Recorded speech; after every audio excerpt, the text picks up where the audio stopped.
Okay, let's learn a thing or two about perimeters and areas of plane figures. First, we're going to talk about square. Okay, a square has got 4 equal sides. If one side were to be s, then the area would be s squared, s times s. Alright, and the perimeter is actually equals to 4 times s, which is 4s. Alright. So another that you actually have to remember that's very common is the rectangle.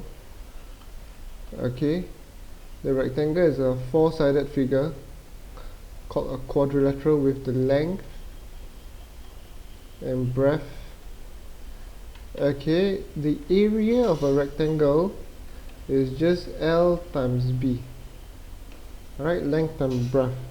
Okay, the perimeter, however, is equals to 2 length plus breadth. Okay, 2 times length plus breadth. Alright, and then you got triangles, all sorts of triangles. Okay, you got isosceles triangles, you got right angled triangles, okay, and you got odd shaped triangles.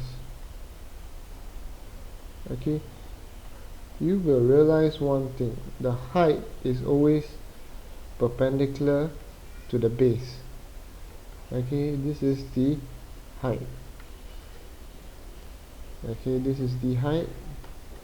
The height is always perpendicular to the base. Okay, the area of a triangle equals to half times base times height.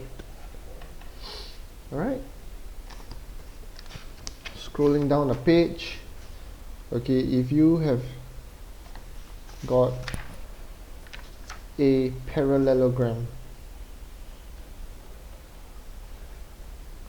okay, you will have a figure like that. Okay, you got this line is parallel to this line and this line is parallel to this line. Okay, this is your height, this is your base. So the area of a parallelogram is actually equals to base times height. Okay, whereas the same thing for rhombus.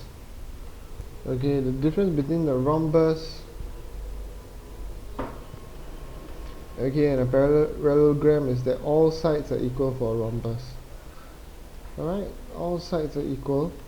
Okay, parallel as well. This side is parallel to this side and this side is parallel to this side. Okay, the height, remember, is always perpendicular to the base, so the area is also base times height. And then you got the trapezium. Okay, a trapezium has only one pair of parallel sides, so it'll look somewhat like this. Okay, here you go, this side is parallel to this side, and you got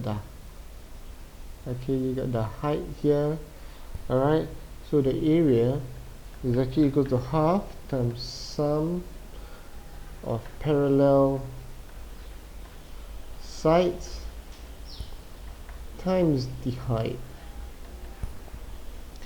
And then the 7th figure, I think, is you might know this is a circle. If this is the center of circle, this is its radius.